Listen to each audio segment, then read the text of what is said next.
प्राचीन काल में हिमालय की तलहटी में एक छोटा सा राज्य था जिसका नाम था सूरजगढ़। यह राज्य अपनी शांति, समृद्धि और अपने धर्मपरायण राजा विक्रमादित्य के लिए जाना जाता था। राजा विक्रमादित्य न केवल एक कुशल शासक थे, बल्कि उनकी प्रजा के लिए एक पिता तुल्य थे। उनकी सबसे कीमती संपत्ति थी उनका ताज, जो न केवल सोने और रत्नों से जड़ा था, बल्कि उसमें एक प्राचीन मणि थी जिसके बारे में कहा जाता था कि वो राज्य की समृद्धि और शांति का प्रतीक है।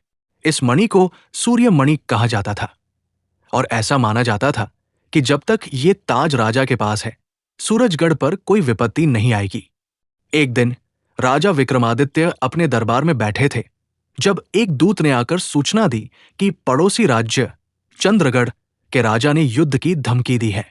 चंद्रगढ़ का राजा रुद्रदेव एक महत्वाकांक्षी और लालची शासक था, जिसकी नजर सूरजगढ़ की समृद्धि और सूर्य मणि पर थी। विक्रमादित्य ने शांति की पेशकश की, लेकिन रुद्रदेव ने साफ कह दिया कि वो सूर्य मणि के बिना कोई समझौता नहीं करेगा। विक्रमादित्य ने अपनी प्रजा की सुरक्षा के लिए युद्ध की तैयारी शुरू कर दी, लेकिन एक रात जब सूरजगढ़ का महल शांत था, एक रहस्यमयी घटना घटी।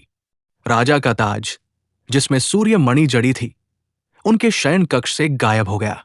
यह खबर जंगल की आग की तरह पूरे राज्य में फैल गई। प्रजा में भय और अशांति फैलने लगी। लोग कहने लगे कि सूर्य मणि के बिना सूरजगढ़ का अंत निश्चित है।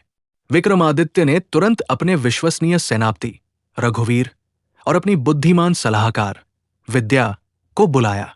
उन्होंने आदेश दिया कि ताज की खोज शुरू की जाए और यह सुनिश्चित किया जाए कि यह खबर चंद्रगढ़ तक न पहुंचे। रघुवीर ने पूरे महल की तलाशी ली, लेकिन ताज का कोई सुराग नहीं मिला।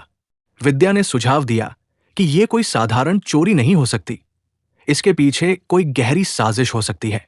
विक्रमादित्य ने फैसला किया कि वो स्वयं ताज की खोज करेंगे। उन्होंने अपने विश्वस्त घोड़े चेतक को तैयार किया और एक साधारण व्यापारी के वेश में सूरजगढ़ के जंगलों की ओर निकल पड़े। उनके साथ केवल रघुवीर और विद्या थे। राजा को शक था कि ताज चोरों के एक कुख्यात गिरोह के पास हो सकता है, जो पास के कालिया जंगल में रहता था। ये गिरोह अपनी चतुराई और छलकपट के लिए जाना जाता था। कालिया जंगल घना और रहस्यमयी था। वहां की गुफाएं और पेड़ों की छाव में अनगिनत रहस्य छिपे थे। जैसे ही राजा और उनके साथी जंगल में प्रवेश करने वाले थे, एक बूढ़ा साधु उनके सामने प्रकट हुआ। उसने राजा को चेतावनी दी, हे राजन, जिस ताज की तलाश में तुम जा रहे हो, वो केवल एक वस्तु नहीं है, वो तुम्हारे हृदय की शुद्धता और विश्वास का प्रतीक है। उसे पाने के लिए तुम्हें अपने भीतर की कमजोरियों का सामना करना होगा। विक्रमादित्य ने साधु की बात को ध्यान से सुना, लेकिन समय की कमी के कारण वो आगे बढ़ गए। जंगल में पहुंचने पर उन्हें एक गुफा मिली, जहां चोरों का सरगना काला नाग अपने गिरोह के साथ रहता था। काला नाग एक चालाक और क्रूर व्यक्ति था, जिसके पास जादुई शक्तियां भी थी, ऐसा कहा जाता था। राजा ने व्यापारी के वेश में काला नाग से मुलाकात की और ताज के बारे में पूछा।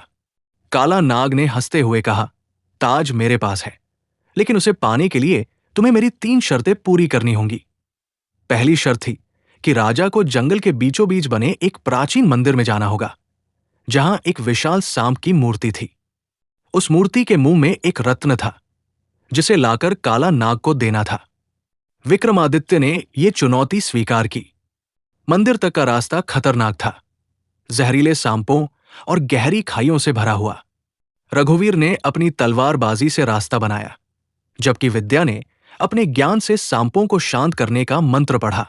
मंदिर में पहुंचकर विक्रमादित्य ने साहस के साथ मूर्ति के मुंह से रत्न निकाला, लेकिन जैसे ही उन्होंने रत्न छुआ, मूर्ति जीवित हो उठी। ये एक विशाल सांप था, जो राजा पर हमला करने को तैयार था। विक्रमादित्य ने साधु की बात को याद किया और अपने मन को शांत किया। उन्होंने सांप से विनम्रता से कहा, मैं ये रत्न केवल अपनी प्रजा की भलाई के लिए ले रहा हूं। यदि मेरे इरादे गलत हैं, तो तुम मुझे दंड दे दो। सांप ने उनकी शुद्धता को परखा और शांत होकर रास्ता दे दिया। राजा रत्न लेकर वापस लौटे और काला नाग को सौंप दिया। काला नाग ने दूसरी शर्त रखी कि राजा को एक जादुई झील से एक स्वर्ण कमल लाना होगा। ये झील जंगल के सबसे गहरे हिस्से में थी, जहां कोई भी जीवित वापस नहीं लौटा था।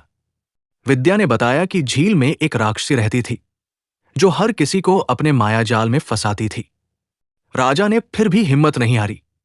झील तक पहुंचने पर राक्षसी ने उन्हें अपने मायावी रूप से लुभाने की कोशिश की, लेकिन विक्रमादित्य ने अपनी प्रजा के प्रति अपने कर्तव्य को याद किया और उसका मोह तोड़ दिया। उन्होंने स्वर्ण कमल को हासिल किया और काला नाग को लाकर दे दिया। तीसरी और अंतिम शर्त थी सबसे कठिन। काला नाग ने कहा, मुझे तुम्हारा सबसे कीमती विश्वास चाहिए। वो व्यक्ति जो तुम्हें सबसे प्रिय है, उसे मेरे सामने लाओ और उसे मेरे हवाले कर दो। ये सुनकर विक्रमादित्य का दिल बैठ गया। उनके लिए उनकी प्रजा, रघुवीर और विद्या सभी प्रिय थे, लेकिन सबसे प्रिय थी उनकी छोटी बेटी राजकुमारी अनन्या। क्या वह अपनी बेटी को इस क्रूर चोर के हवाले कर सकते थे? विक्रमादित्य ने गहरी सोच में डूबकर फैसला किया। उन्होंने काला नाग से कहा, मेरा सबसे कीमती विश्वास मेरी प्रजा है। मैं स्वयं को तुम्हारे हवाले करता हूं, क्योंकि एक राजा का सबसे बड़ा कर्तव्य अपनी प्रजा की रक्षा करना है। यह सुनकर काला नाग हतप्रभ रह गया। उसने ताज निकाला और राजा को सौंप दिया। बोला, तुमने मेरी तीनों शर्तें पूरी की, लेकिन सबसे बड़ी जीत तुमने अपने हृदय की शुद्धता से हासिल की। यह ताज तुम्हारा है।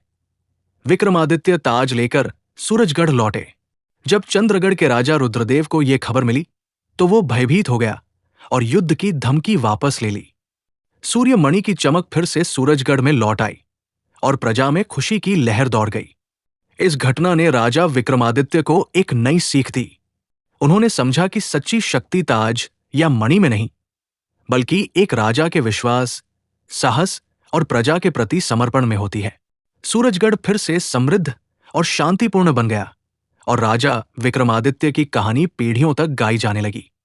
ऐसी ही कहानी सुनने के लिए चैनल सब्सक्राइब करें।